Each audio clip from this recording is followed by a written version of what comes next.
to the Gospel Sports Truths Podcast. I'm your Jose with my guy BK Wins, bringing you the truth unapologetically as we see it. It is time for March Madness. Brackets are already bursting and we love it. We're going to get down to the nitty gritty with the women's tournament, the men's tournament. We're also going to pivot over to the NFL, and we're going to start a series of how to fix. Today's two teams are going to be the Washington Commanders and the New York Giants. We're also going to have a little bit of a fun debate of what's better, Madden or Tecmo Bowl. And then we're going to end the show with the weekly rant. Make sure you follow us on YouTube at The Gospel STP and on all major podcasting platforms. If you need to get any information to us, you can get it to us at thegospelstp@gmail.com. So let's hop right into it. We've already had a couple upsets and possible upsets on the horizon. South Carolina just lost to Oregon a little bit ago. The Dukes took out BYU just a little bit ago. And right now, Kentucky is getting all they can handle from Oakland. So we are going to break down what we can. And we're going to go with the Elite Eight, Final Four, kind of letting you know where we think things will end up being. By the time you listen to this show, it'll probably be Saturday or Sunday. So that's why we won't go through the full thing, because several of the games will have already aired. And we don't want you to feel like if we got it right, we cheated. So just saying, throw that out there. But we are going to start out with the women's NCAA bracket, which, in all honesty, I got to be honest with you, I am more excited this year about the women's tournament than I am about the men's tournament. And it's because the women have done such an excellent job of marketing their stars.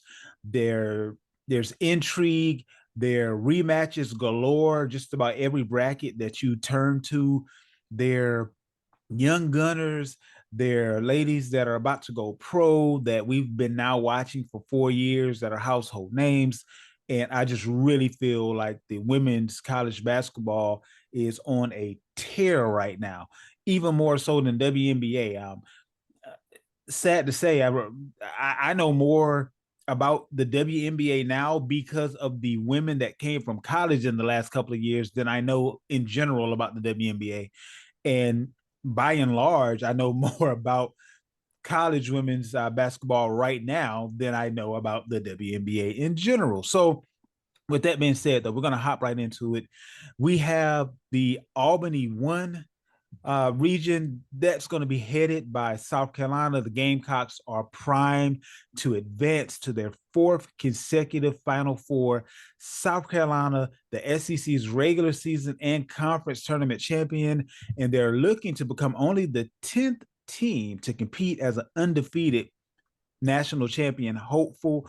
Definitely looking forward to that. Some of the things to look forward to in this particular region, you have number 8, North Carolina, which is going to be pretty dangerous if Deja Kelly takes over the game. Anything could happen. You have Oklahoma, who's the 5th seed. A little surprising given that the Sooners won the Big 12 regular season, but they kind of faltered a little bit in the conference tournament. And, you know, the last thing that you see tends to have some consequences as far as the committee is concerned. Notre Dame is the number 2 seed. And that was a little bit surprising based on the fact that they kind of ended the season with a lower ranking as far as what the committee's first reveal was showing. But they did something right. And they do have a stud on defense. Hannah Hidalgo's energy on defense is what will bring them through if they make it through for sure. The Albany 2 region, Iowa, the Hawkeyes are heading up this region. Everyone knows about Caitlin Clark and all of her accomplishments. Here's the thing. The committee did them absolutely zero favors in this bracket. They have one of the toughest roads to the championship. I really like K-State in this bracket as well. You can see them kind of surprising a few people. The thing to keep in mind now, they've already beat Iowa once, and Iowa's beaten them once. So K-State isn't afraid of the big bad wolf. This is going to be one of those situations to whereas familiarity breeds competition in this particular setup. There's a major push in this region from all the fans because Iowa and LSU are both in this same region. So they would see each other before the finals. So Iowa LSU matchup, Angel Reese and Flau'jae Johnson. Everyone's kind of wanting to see that. And my estimation is that it's going to be South Carolina versus one of these two teams in the end. Spoiler alert. The Portland bracket, the third bracket. Now, the beautiful thing about this, you have Juju Watkins, USC's freshman phenom, but you also have Paige, it's Beckers or Bukers. Becker. Beckers. She's a stud. Juju's a stud. I can't wait to see Juju on a main stage where she'll kind of the thing with the West Coast is a lot of times when they're playing games and it doesn't matter what the sport is, we on the East Coast are either asleep or at work or doing whatever it is we're doing and not really paying that much attention to the West Coast. But she is amazing. She actually beat Caitlin Clark's freshman record for scoring. So she's right now 1 year, but she's on pace to take out a record that no one thought could ever be broken when Caitlin just did it. So there's something to think about. Now, here's the thing. In order for Paige and Juju to end up seeing each other, that also means that Paige has the first exact some revenge on Ohio State. And Ohio State isn't exactly scared of the team that they already beat. So this is going to be a really good bracket. You also have Vanderbilt. They started out the season hot, struggled a little bit in the SEC play, but the Commodores, they haven't been to an NCAA tournament since 2014. So this is going to be a big step in their development. Shea Ralph continues to rebuild that program. The last bracket, you have Portland 4. This bracket, Texas is actually the number 1 seed. Conventional wisdom would have said that Stanford probably should have been the number 1 seed, but I don't think the committee was too impressed with how the Pac-12, the teams in general outside of Stanford, how they kind of shaped out. So they gave the Big 12, the Big 12 team the go ahead with that one has been number 1. And this is going to be one of those setups where if things go chalk, we'll get to see Texas go up against Stanford, which that's going to be a great matchup. You'll get to see Utah go up against Gonzaga, which is super exciting and interesting. That would be in the second round if things go according to plan. Then they play a really fast-paced, run-and-gun, fun style of basketball. Iowa State versus Maryland will be a very interesting first-round matchup. But Elite Eight, I have South Carolina, Notre Dame, Iowa, LSU, Texas, Utah, USC, Ohio State. Final 4, South Carolina, LSU. So in other words, I have LSU taking out Iowa. Stanford, OSU. Championship round, South Carolina versus Ohio State, with South Carolina pulling it out. So that's where my head is as far as the women's tournament is concerned. Very interesting. Very interesting. So lots to digest and mull over based on how you broke that down. And so I'll say this. I think there are realistically up to probably 10 teams that could win the title. In my mind, in my estimation, I have it down to probably 7. Those 7 would be South Carolina, Stanford, LSU, and UConn. I also think that Texas, Southern Cal, and Iowa, of course, are 3 other teams that are lurking.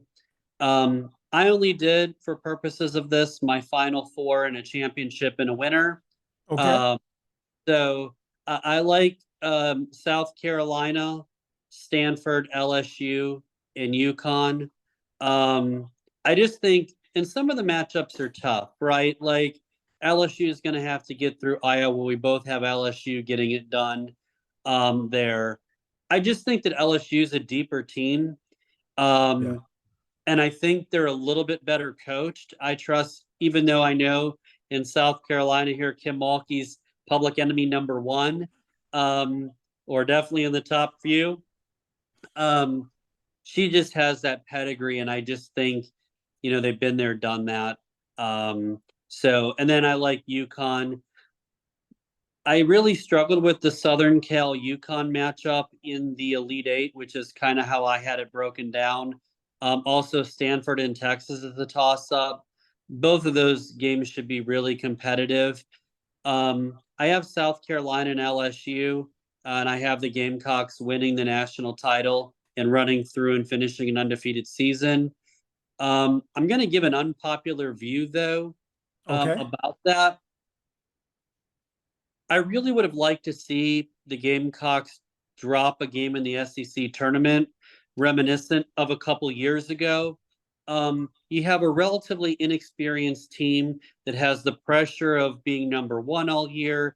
They've won, it seems like 100 games in a row, even though that's not factually accurate, you know. But they swept the regular season in the conference tournament. They obviously blew almost all their big lead against Tennessee. Well, they did blow the big lead and were able, Cardoso, legendary buzzer beater, saved them. Right.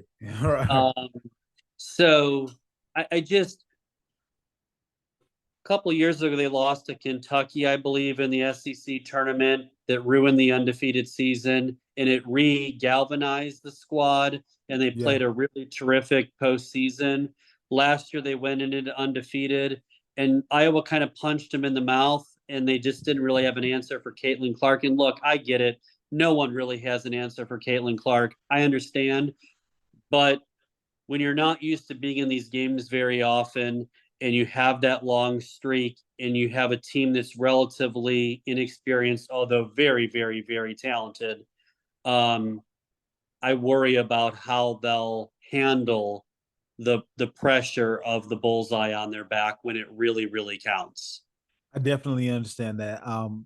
I am a proponent of lose when it doesn't matter, so the coach can coach and then don't lose again.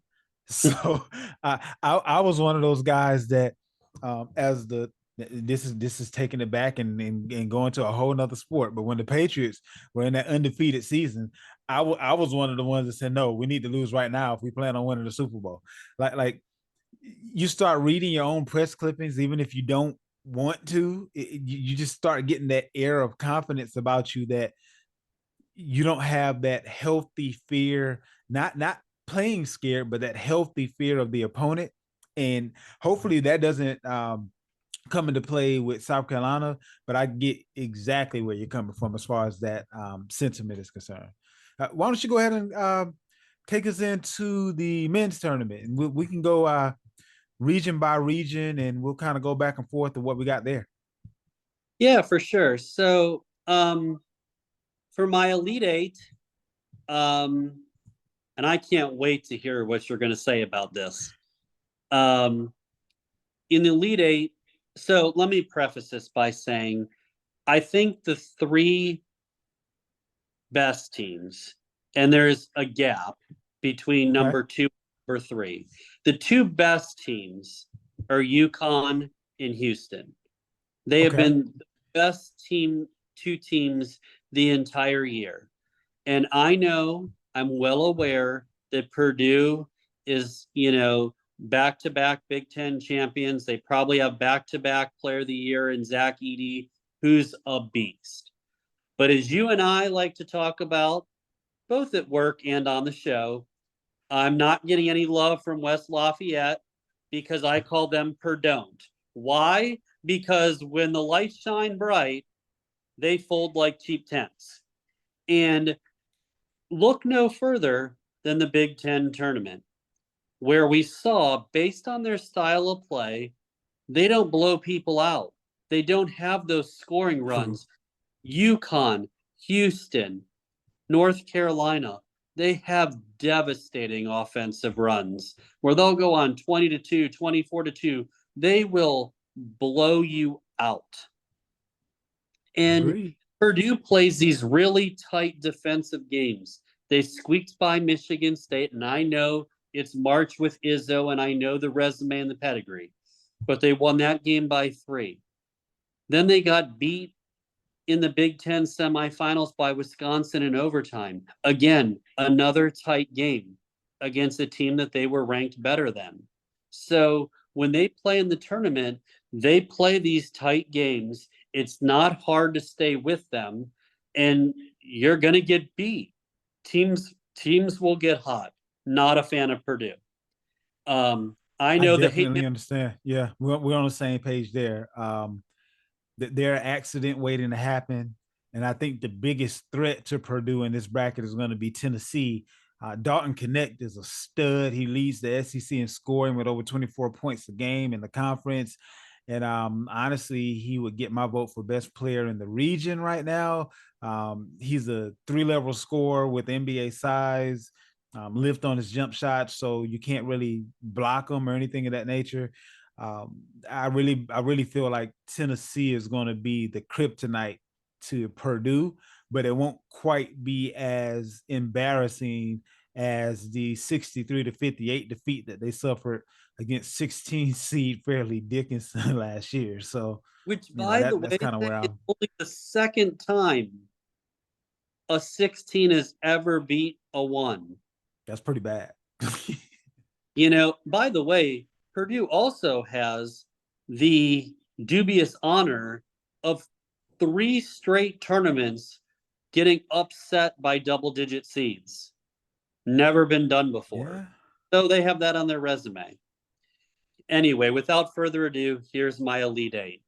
UConn, Iowa State, North Carolina. I'm going to go a little bit against the grain here. One of the toughest games that I had to pick in my mind was Baylor versus Arizona in the Sweet 16. I know Okay. a lot of people have Arizona going to the Final Four in that region. A lot of people having them beat Baylor. I just trust something about Baylor. I trust them more. I've seen them in the tournament, and I've seen Arizona kind of crash and burn. They're not Purdue, but they will tend to. Even today, they messed around in the first half and struggled against their opponent in the first half today before blowing them out in the second half. So I have Baylor there. And then the other 4, Houston, I have Texas Tech, and I Okay. have Gonzaga and Creighton. And then in the Final Four, a lot of chalk, but I have UConn, Houston, North Carolina, and the Zags. I love Gonzaga as a 5 seed. I pick UConn to win it all. They're the deepest. They're the best team. They're the only thing they don't do great is defend the 3. But if you had to nitpick something, but their offense is lethal. They can score at any point. They go on sustained long runs. Their defense is top 15. That team is just for real. Houston, I worry they had one of their players banged up in the Big 12 tournament. He got injured Mhm. against Iowa State. Don't know his status, to be honest. And they sometimes go through spells where they don't score, kind of like you saw in Iowa State where they got pasted. Now, that doesn't happen very often when you go 30 something and 3. They don't lose very often. And the Zags, they're probably the best 5 seed I've ever seen. And they have a very friendly bracket. Why? Because they got Purdue's bracket. I don't trust Purdue at 1. I don't trust Tennessee at 2. We saw what Mississippi State did to them in the quarterfinals of the SEC. Did we watch Tennessee get pasted? And Rick Barnes loves to crash and burn in the tournament. He did it at Texas. He does it well at Tennessee. So don't trust Tennessee. Kentucky, I don't trust. They're struggling with Oakland tonight. Deep in the game, they're in a battle. I don't know what the score is right now, but with like 5 or 6 minutes to go, it was very tight. So there in Kansas, McCullers has been ruled out of the tournament. Dickinson is playing with a shoulder injury. Mhm. He'll be nowhere near 100% if he plays. So that's two starters probably down. I can't trust Kansas. Give me those are the eight. And Creighton, I love their offense. Unfortunately, they knocked out my alma mater, Akron, today. Akron hung around for a half, but in the first half, Akron was able to control the pace and they were tight in the half. In the second half, couldn't control the pace, too much explosiveness, and Creighton wore down the Zips. I think those are my Elite Eight, and you know my Final Four. What are your thoughts? So I'll give you a little bit of breakdown as I see it first, and then I'll give you my Elite Eight. UConn I see as heavy favorites to win the East region. And spoiler alert, they're my pick to win the whole thing. I'll go ahead and put that out there.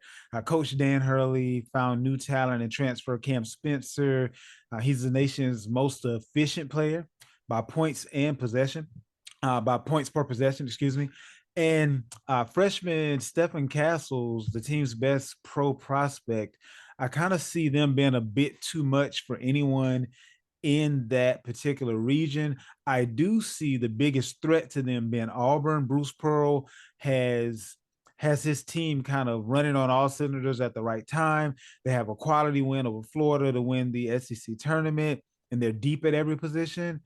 I kind of feel like Iowa State may be the threat to kind of throw things out of whack here. The Big 12 tends to be a pretty um, physical conference, and if the refs let them play, that can kind of play into their favor.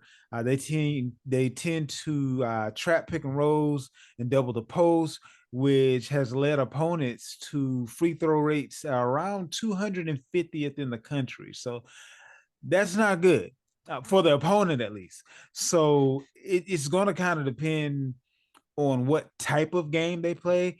The Cinderella possibility in this particular bracket is going to be Washington State, although no confidence there, but of the possible, you know, of the possibilities that they would have the best possibility there.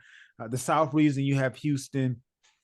Houston kind of stalled last year in the Sweet 16, but they got a little bit of experience. They're essentially the same team we saw last March. Coach Calvin Sampson still employs a blitzing defense that kind of speeds up opponents' offense, and they kind of force them into dangerous passes and contested shots. So Houston, they have one of their better guards being Jamal Shed. And the thing about it is we always talk about in March Madness, it's all about guard play. So when one of your better players, and you'll hear this again with another team I'm gonna talk about, when one of your better players is your star guard, that tends to work out well for you. If Kentucky can make it past the first round, I'm not sure.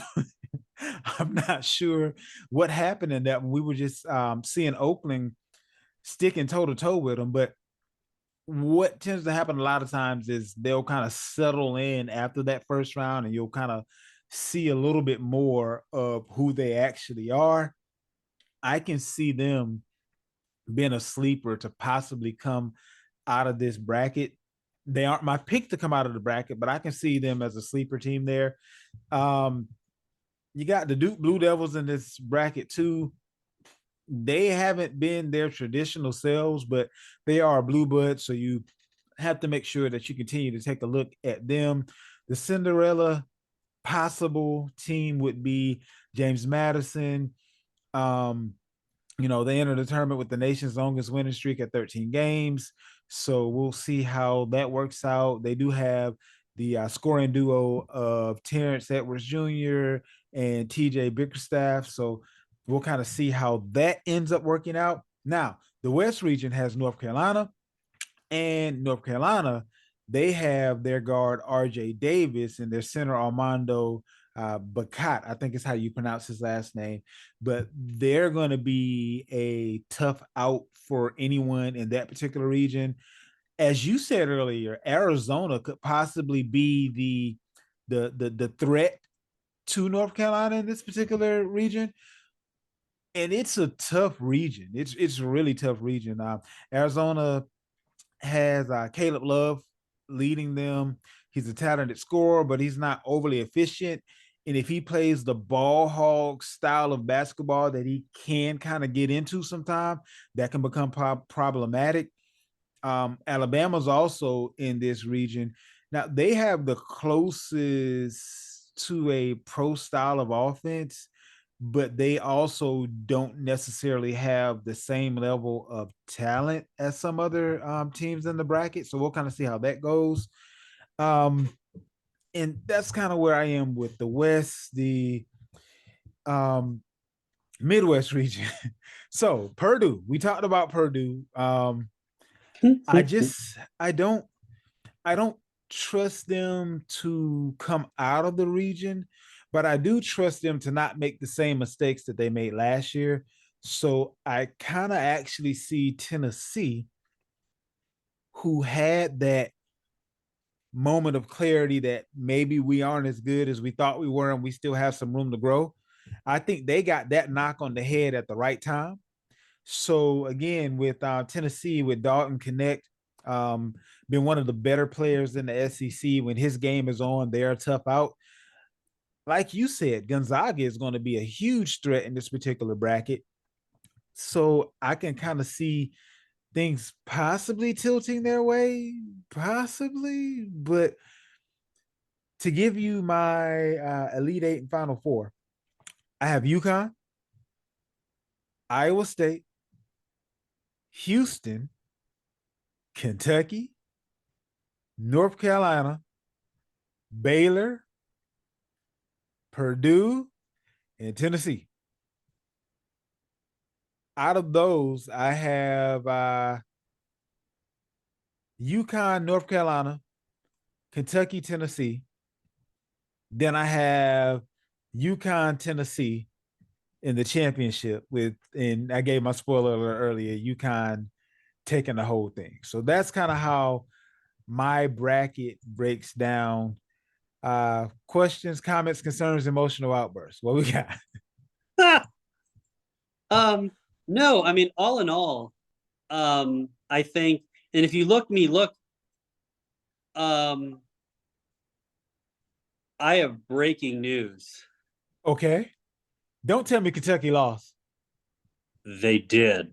No, no, The Golden Grizzlies no, knock out Kentucky.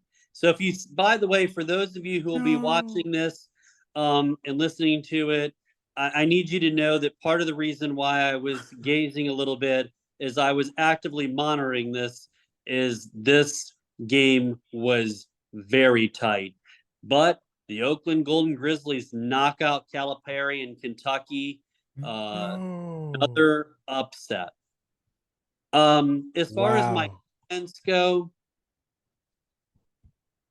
we're in agreement in both the men and the women who our champion is. I think Okay.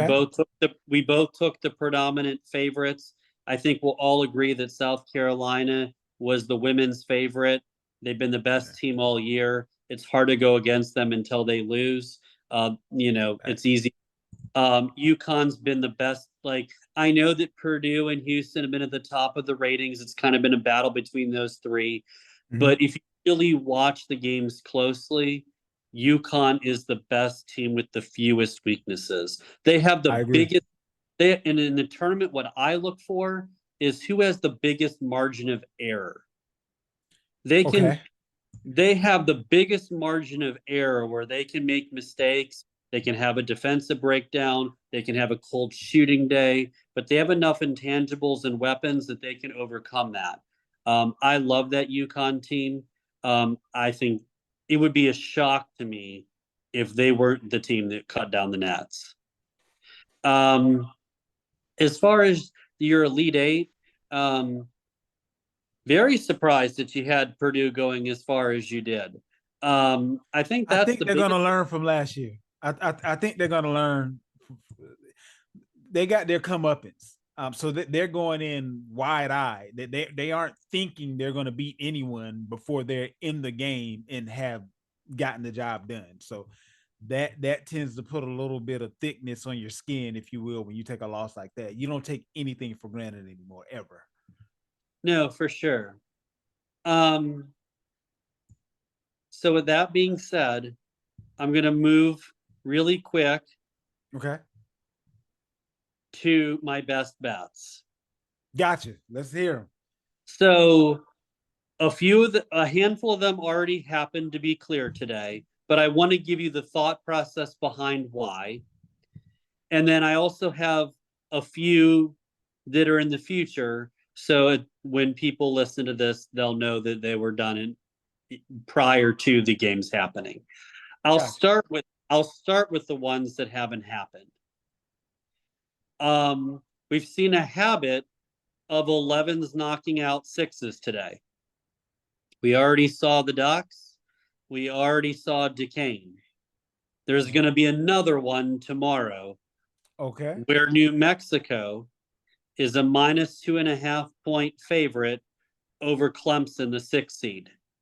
I love the Lobos -2.5 over Clemson. Clemson got absolutely destroyed by BC in the ACC tournament 76-55. New Mexico played their way into the tournament by playing terrific in their conference tournament. One team is hot, one team struggled down the stretch. Give me New Mexico. I like them -2.5. Another matchup that I love that hasn't happened yet. The darlings of last year's tournament. Everyone remembers Florida Atlantic. They have a matchup in the first round. They're a 3-point favorite. I like Florida Atlantic in their 8-9 game. I like Florida Atlantic -3. And then in two other matchups that haven't happened. On Saturday, we have third-seeded Creighton taking on 6th-seed Oregon. What do you think the point spread of how much do you think Creighton is favored over the Ducks? 5, maybe. You are spot on. Very, very close, actually. So Creighton is a 6-point favorite over the Ducks. Okay. Now, you know that I took Creighton to go to the Elite Eight, right? We went through the Right. brackets. I picked them. But again, I expect this game to be really tight. Oregon won the Pac-12 conference title. They looked really impressive. Dana Altman is a terrific postseason coach, conference tournament, NCAA tournament.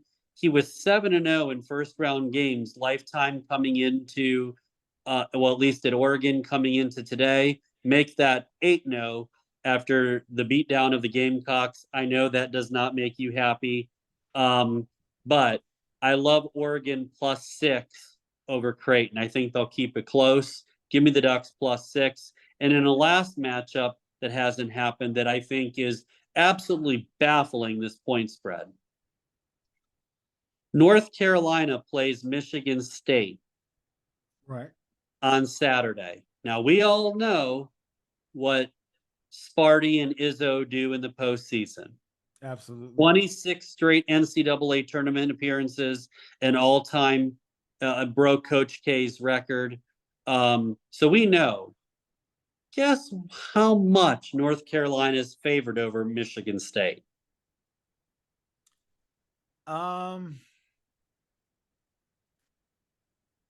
6. You're not far off again, but only 4. 4. Okay.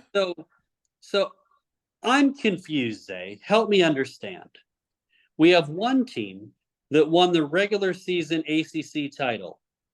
The same team has been in the top 10 the whole year. We have the same team that has the ACC Player of the Year in RJ Davis. We have the same team that made it to the ACC final. Michigan State barely made the tournament. Help me understand how North Carolina is a 4-point favorite. Now, look, I'm going to roll with the Tar Heels. A lot of people stay away from betting their favorite team because there's a bias. I've bet for and against them pretty effectively this year. I love North Carolina -4. By the way, the game's played in Charlotte, where North Carolina is almost undefeated in North Carolina in tournament history. Give me the Tar Heels -4. This line makes 0 sense, which kind of makes me a little nervous because, Vegas has those tall buildings for a reason. I just give me the better team. I'll lay the 4 points. Any thoughts on those before I go over today's ones where I kind of give you the bets and why? So my thing with that is it may be a situation where the lines, I would be interested to see where the line started, what the public did, and then where the line changed. Because a lot of times when the line makes 0 sense, it's because Vegas is doing what's necessary to keep the public from beating them across the head should the worst case happen. And a lot of people don't pay a whole lot of attention to college basketball until this time of year. And what a lot of people remember is what you started out by saying, the Spartans' history in the tournament. And because of that, a lot of the public may just see that emblem or that name and say, okay, well, let's roll with that, versus understanding the idiosyncrasies of the changes in gameplay throughout the year, this particular year. So I know North Carolina is I can't even say that they're more quote unquote of a blue blood than Michigan State, because down here in South Carolina it's a little bit more popular, but they had several years where they kind of took a little bit of a tumble. Michigan State has never taken, well, I won't say never, but they haven't recently taken such a tumble. So people are looking at what's happened over the last couple of years as far as brackets have been concerned, not necessarily just what has happened this year, is my thought process on why it would only be four. Outside of that, it makes 0 sense, as you forestated. So that's why I'm at with that one. I'll give you quickly the bets from today. Speaking of Michigan State, a nice segue. Michigan State was a 1 point favorite over Mississippi State today, which was pretty much a pick 'em, right? Sparty was an easy choice there. Give me Izzo over Mississippi State. I thought that was an easy choice, and they won. They won comfortably. Another matchup that made no sense to me was Texas was a 2 point favorite over Colorado State today. Texas had no problem. Texas is considered one of those dangerous teams people expect to make a deep run. I know you and I didn't talk about them, but there's a lot of public perception and analysts in different networks that seem to love that team. You have the better team and they only have to win by a bucket. That's felt like stealing. The other one that you'll probably kick me off the program is I took the Ducks -1 over South Carolina today. Oh And I'll no, and I'll that kind of hurts. lie, right? Like living in South Carolina, like we both do, I wanted the Gamecocks to win that game, make no mistake. But when it comes to betting and making money, we don't bet with our heart, we bet with our head. And nothing told me that South Carolina would be able to beat Oregon. It was a bad matchup for them. Why? South Carolina kind of limped down the stretch. Granted, they played really good competition, so that's not their fault. They kind of struggled. Auburn had their number. They kind of faltered a little bit towards the end of the year, but they had a terrific season. Don't make no mistake. Fourth time ever winning 25 plus games and outstanding. They were picked dead last in the conference. So to be able to win 25 plus games is tremendous. Right, But the definitely. Ducks are red hot. The Ducks shoot a lot of threes. They won the Pac-12 tournament. Altman, I told you, 7-0 at Oregon in first rounds. He just knows how to win those kind of games. And South Carolina doesn't have the tournament history. We both know they don't make the tournament very often. And so there's all the teams have talked about it. Even Creighton's coach, and Creighton makes the tournament a lot. In the first half against Akron, they talked about the tournament jitters and how they were doing things they haven't done all year. It just kind of speeds you up and gets you out of sync. And I think that happened to South Carolina today. So the Ducks and then the other two, please know that in my bracket, in the BK wins bracket, I did have Duquesne upsetting BYU in my bracket, but from a betting perspective, they were getting 12 points. Oh wow. There is no way in the world BYU is going. They could play that game 20 times, and I don't see BYU beating Duquesne by 12. That was crazy. Because again, even if they beat him by 10, Duquesne covers the spread and you win money. The other game, the one that hurt your bracket. I'm sorry, Zay. I had Kentucky winning that game. Please know that my bracket took an L with Kentucky losing. But I had the Golden Grizzlies plus 13. 13 points is a lot of points. So again, Kentucky could have won that game by a dozen, and you still cash out the plus 13. So those are kind of the games that I looked at today. We'll hope the winning streak continues. I want to make you guys money. So remember, New Mexico -2.5, Florida Atlantic -3, the Ducks +6, North Carolina -4. Those all happen Friday or Saturday, and we're talking about this Thursday night. So we'll see how those four go. And let's go ahead and make our way over to the NFL. We are starting a series called Football Fix'em. We're going to start with the NFC East. This week's teams are the Washington Commanders and the New York Giants. Next week, we will be fixing the Dallas Cowboys and the Philadelphia Eagles. So I guess we'll start out with the Commanders. Um, the obviously the biggest hole there is quarterback.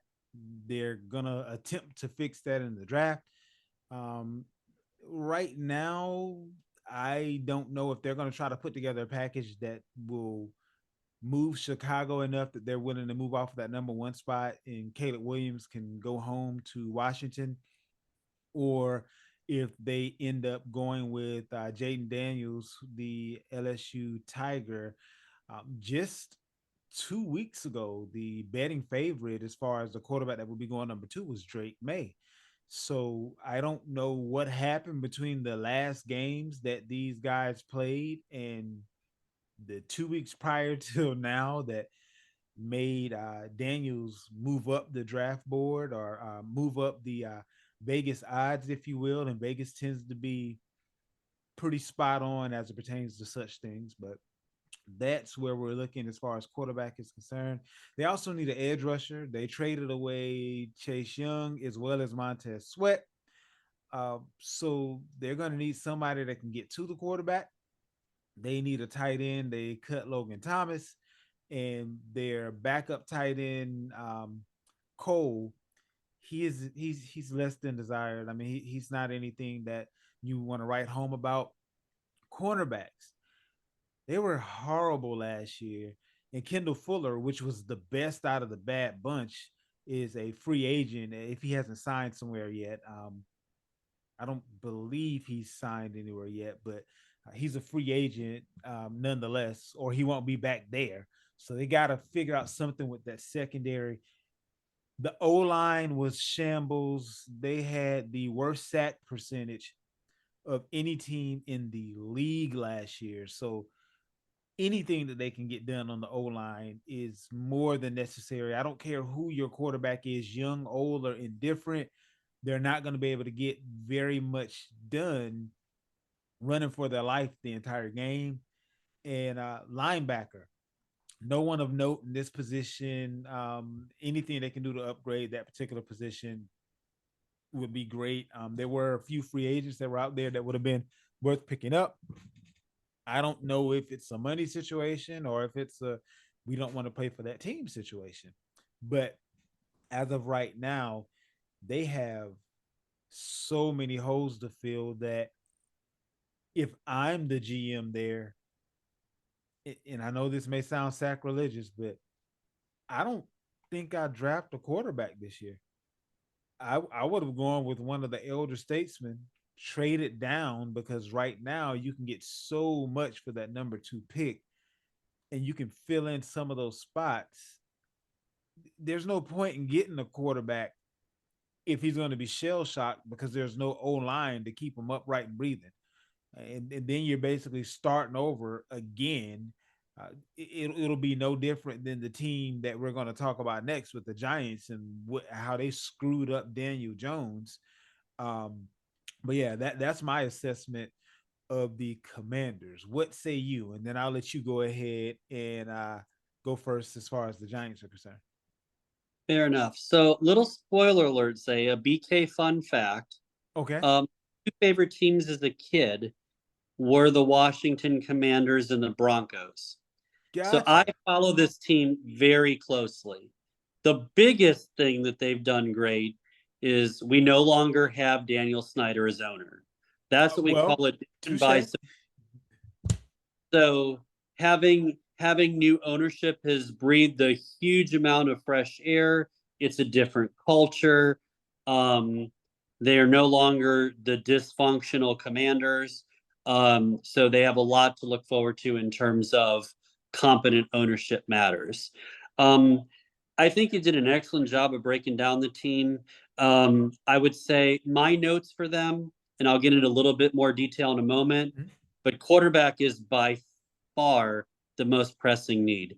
The two biggest things that you need to win in the NFL specifically, and I know everything starts and ends at line of scrimmage, and that's really the big thing.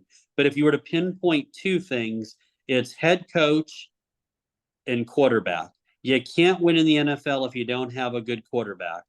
And they obviously traded away Sam Howell to the Seahawks. I understand why. Um, I'm curious to see how his career goes from here, because he showed some glimpses last year, Did. but had so many mistakes too. And the biggest thing is he struggled to read defenses. If his first or second read wasn't open, it was game over. He's taking a sack. Well, that's because the line sucked. I mean, he didn't have time to read the defense. Just to kind of got to give Sam Howell a little bit of a reprieve when, like, they were back there in like 2.5 seconds. Like, he had no line. The fact that for, I want to say, the first half of the season, he had the most passing yards of any quarterback. I thought that was a notch in his belt and in the belt of former offensive coordinator Eric Bieniemy, that you're actually getting production with no O line. Like that was one of the things that I thought was it was just very how would I say, surprising. I guess I'll say that they were able to get anything done in that situation. But I digress. Go ahead. No, you're fair. So I have four areas of need for them. The biggest thing is quarterback. The second biggest thing that you did a great job of laying out, and I agree, is their offensive line. Because as my dad always taught me, and it's so true, it doesn't matter who your quarterback is. If you don't have the O-line to protect him, no quarterback can throw from his rear. So that's the next priority. The third, you're right. They need an edge rusher for sure. And then the fourth thing I wrote down is the secondary. So you and I are on the same page in terms of their needs from a quarterback perspective. And I'm going to say this both first as a fan and then objectively. Okay. I will throw whatever I can get my hands on the household if they trade up for the number one pick. That is an absolute huge mistake. And here's why. And I'm curious to see how you'll break down the quarterbacks, but I'm going to give my spiel first. I know that there's three quarterbacks that are debated. Caleb Williams, who's the presumed number one pick, Jaden Daniels, and obviously Drake May. Now, my question is, I've seen Sam Howell come from the same system at North Carolina. So how much different is Drake May to Sam Howell? And I don't have the answer to that. But my question is, if I just watch Sam Howell, why would I be any more interested in Drake May? Personally speaking, if I had the pick, and I can assure you the Commanders have not called me, but if they called me, I would tell them that I would take Jaden Daniels. Absolutely. I agree. And the reason why I don't like Caleb Williams is, and it's not that for those of you who probably will go ballistic when they hear this, hear me out. When he played in the biggest games at Southern Cal, how did he play? He had a lot of mistakes. A lot of mistakes. Look at how he played against Notre Dame. He couldn't stop throwing it to the other team. When he played against better defenses, he didn't play well. He still put up big numbers because, they were playing from behind and he was throwing every play, and I get that. Also, I don't really like his makeup. When he played bad in big games, it was well known that he ran into the stands and cried and hugged his mom. Now look, I understand. Anyone who knows me, and I know people on this great podcast don't know me very well yet, but there is nothing more important to me than family. So I understand the bond of being close to your family, specifically your mom in his case here. I understand. But it's a bad look crying in the stands after a game. There's no way of sugarcoating that. I don't trust his makeup. Jaden Daniels is the pick there. Now, the best player in the draft by far is marvelous Marvin Harrison Jr. But here's the thing. As much as I would love Washington to take them with that 2 pick, at the end of the day, guess what? If I take him at 2, who's throwing him the ball? True. True. Like, are relatives throwing him the ball? Like, I need a quarterback. You can't win without a quarterback. So, unfortunately, to me, Daniels is the guy. That would be who I'd take. What are your thoughts about my breakdown now that I gave the Washington monologue? Well, I mean, here's my thing. When you have so many things going wrong, you don't necessarily want to take the cheap years of your quarterback and have nothing to show for him.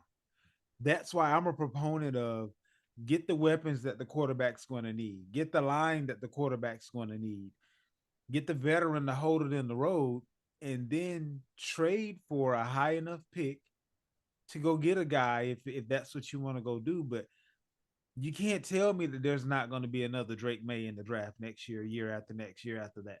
You can't tell me there won't be another Jaden Daniels in the draft next year, year after. Like, I don't see any of these guys as the next Patrick Mahomes.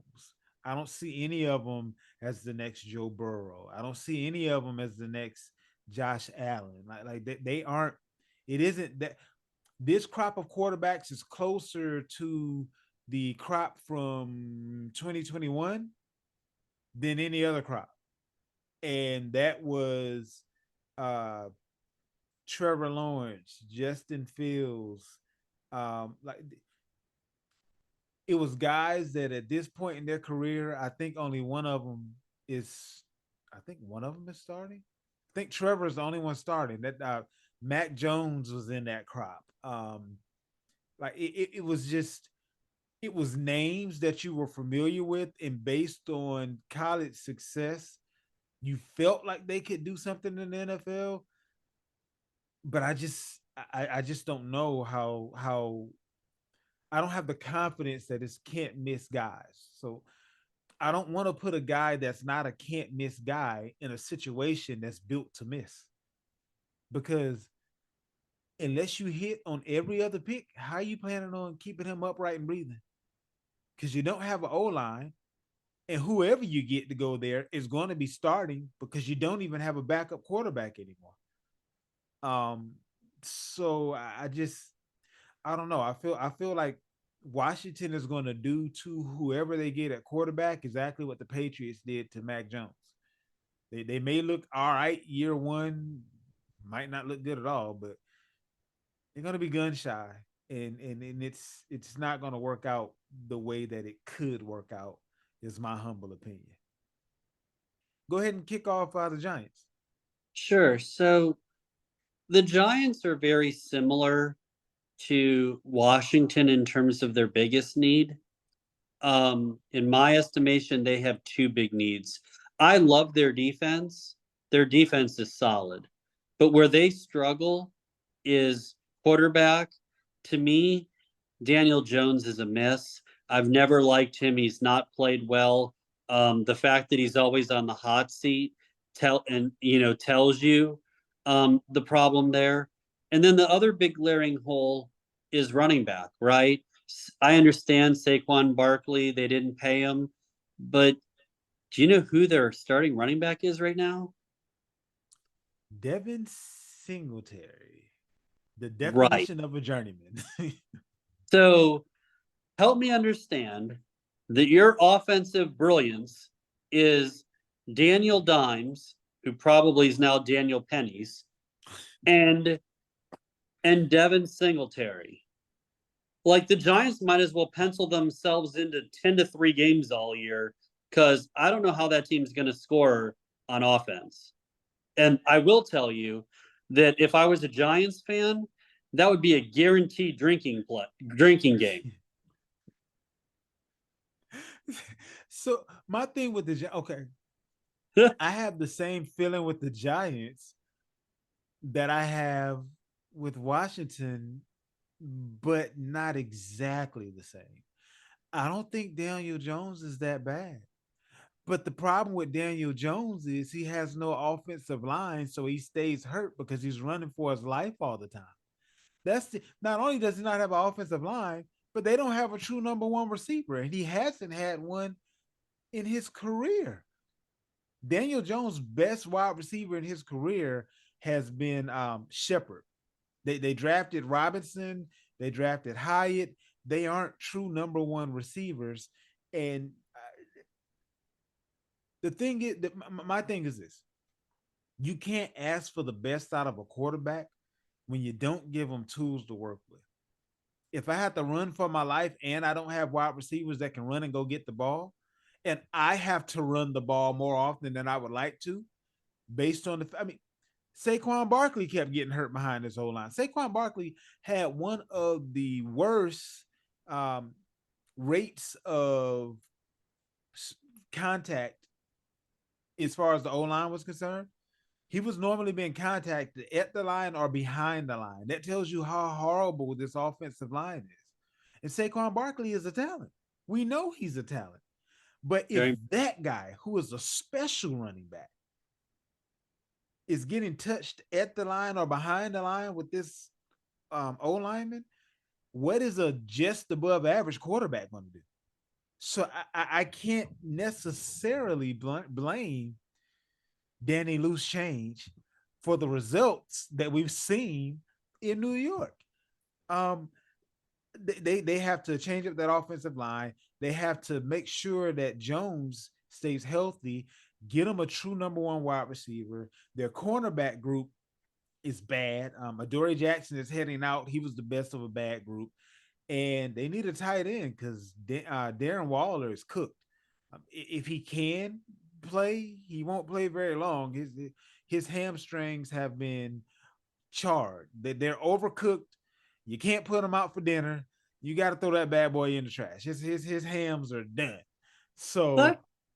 that's where I'm at as far as the Giants are concerned and how we can go about fixing both them and the Commanders. Again, this will be a series we'll end up getting through all 32 teams. We'll finish up the NFC East on next week. To round out the show, we have a bit of fun. A quick segment here with Madden versus Tecmo Bowl, and then we'll have our weekly rant. Um, my thing is, it's easy to build but it's not quite as easy to create. And I feel that Tecmo Bowl created the love for football in a video game setting that Madden took to the next level. But this was the first game where football fans that weren't video game fans became video game fans because of their football fandom, if that makes sense. Um, now, and when I compare them side by side, obviously we can't compare the Nintendo Tecmo Bowl to Madden 23 and Madden 24. Of course, that's that's a no contest. But if you look at the graphics back then, they were pretty much the same. If we look at like the first Madden, the first, or if we even look at Super Tecmo Bowl, um, my thing was the gameplay and the simulation was ahead of its time as far as Tecmo Bowl was concerned. And two of my favorite guys just wreaked havoc. Bo Jackson, Lawrence Taylor.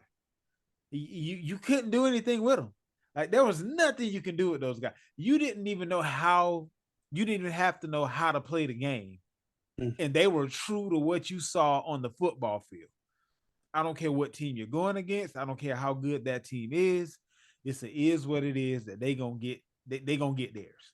Um, and I guess with all that being said, I have to go with Tecmo Bowl as being my favorite, looking at the comparison of the old school version of each. Now, obviously, there really isn't much competition for Madden nowadays, but I'll tell you this, the other thing that I don't like about Madden today, I need you to get up off your behind and make the GM mode better. Why don't I have faces for the owners, even if it's not their actual faces? Why don't I have more things that I can do with the GM mode versus it being the exact same thing every year? I honestly feel like NCAA is going to make Madden get off his behind because I'll take NCAA, which there will be a new one this year. I'll take NCAA from 2014, the last year that they put it out, over last year's Madden. It's just the gameplay is better, and I'm about building a team, making moves, things of that nature. Um, those are the type of things that I want to do. You still can't train your guys without there being a glitch. That's been there for like the last 3 or 4 years. You got to do the auto training instead of actually putting the attributes where you want them to go because it'll end up glitching and you got to start the game over with Madden. So it's just things that they don't fix because they don't have to because there is no competition. And that's my sour grapes as far as Madden is concerned. In today's age and yesteryear, it's the fact that you built. Uh, it was a Tecmo Bowl ran so Madden can fly type of a scenario, in my humble estimation. What you got there? So I'm going to tweak it a little bit because for me, I'm going to have Madden versus Super Tecmo Bowl. Okay. Um, Look, it's like asking me to pick who my favorite child is. I love them both. But that said, I'm going to choose Super Tecmo Bowl, and here's why. I love the simplicity of the game. There's 4 running plays, there's 4 pass plays. I'm not choosing from 7,240 plays, and I know I'm exaggerating to prove a point. I like the simplicity of 4 runs and 4 passes. And while I love building the teams in Madden, right? I love the trading and all that stuff and building rosters and all that. And even playing the game, right? I love that. My college years were spent playing Super Tecmo Bowl. We would play for all kinds of things while in college, and the game was just so much fun. You know, The only thing that I really disliked about Super Tecmo Bowl was you could run your quarterback from the line of scrimmage all the way to the end zone and throw it all the way the length of the field into the end zone, which is absolutely crazy because there's no quarterback can throw the ball 100 some yards in the air. So that to me is crazy. But other than that, and the other complaint that I would have in Super Tecmo Bowl is every time you kick, the clock runs. So it burns off a lot of clock unnecessarily with kickoffs. I don't need to lose 30 seconds every time we do a kickoff. And I got to tell you, Zay, my team used to score a lot. They were scoring more than Paris Hilton. So I got to tell you that I was losing a lot of time because I was scoring too often. But that said, give me Super Tecmo Bowl. I completely agree. Give me the blueprint versus the, the copy or the, the slight upgrade that was somewhat based on the original. So yeah, we're there together. I tell you what, I'll go ahead and kick off the weekly rant, then you can wrap up the show. This is a preemptive rant. I feel in my heart of hearts, I'm intrigued. my New England Patriots are going to totally piss me off by drafting Drake May. I feel like they're going to feel like they have to draft a quarterback. He's not a sure thing. The surest thing at pick 3 would be Marvin Harrison, and just allow Brissett to do what he does for a year or two. We can keep our fingers crossed and hope that Russell Wilson ends up getting booted off of the Steelers because Justin Fields ends up being a better quarterback. And they didn't realize that Fields was going to be available to them before they extended Russell Wilson the contract, and we should have went after Russell Wilson to begin with. Again, humble opinion. He's better than Brissett. I really feel like we're going to overreach with Drake May, and we're essentially going to get Mac Jones, Mitch Trubisky hybrid, and we're going to be right back in the same scenario 2 years from now after we try to convince ourselves after year 1 and year 2 that he's not quite as bad as what he looked like he was. And then we're still not going to have any wide receivers for him to throw the ball to. So honestly, we still won't know how good or bad he actually is because the best guy we're going to have on our team is KJ Osborne. That's just asinine. Yikes. ASA 9, ASA 10, ASA 11. Okay. That's where I'm at with the Patriots right now. We overpay somebody to be your wide receiver so we can figure out what the heck we're doing with quarterbacks. You're never going to know how good somebody is until he has somebody to throw the ball to. Our best pass catcher right now is Hunter Henry, the often injured Hunter Henry at that. And you overpaid him. Then you overpaid Kendrick Bourne, which, hey, if nobody else is going to actually come to the team, I guess you got to overpay the guy that was there because Bill Belichick screwed up re-signing Jacoby Myers, which we could have offered him the same contract that the Raiders did. Wasn't that much.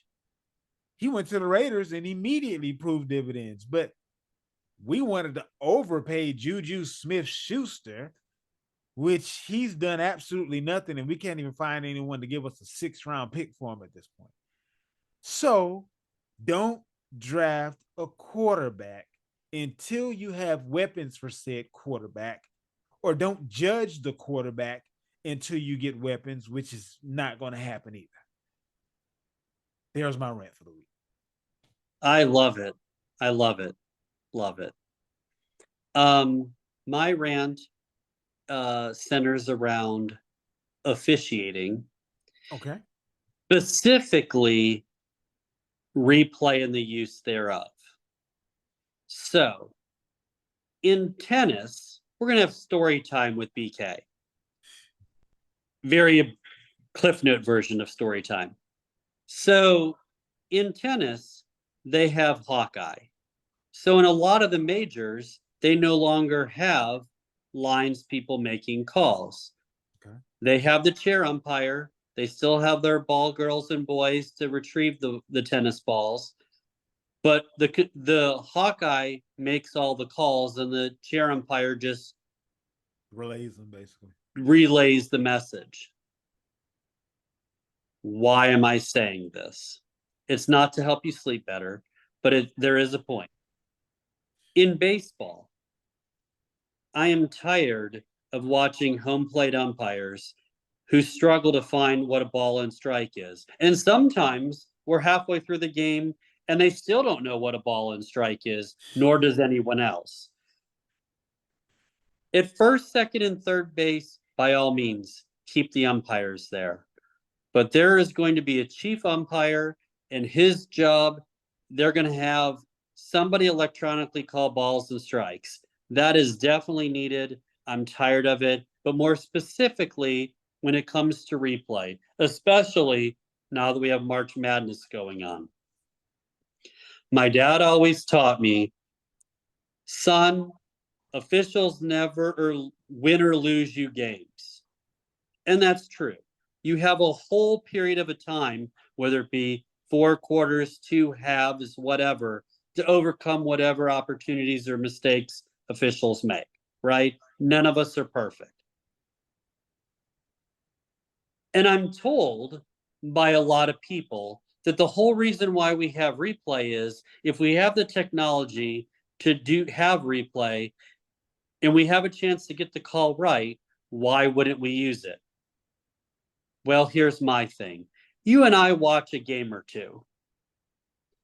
How often do the officials go to replay, delay the game, review it, and still F up the call?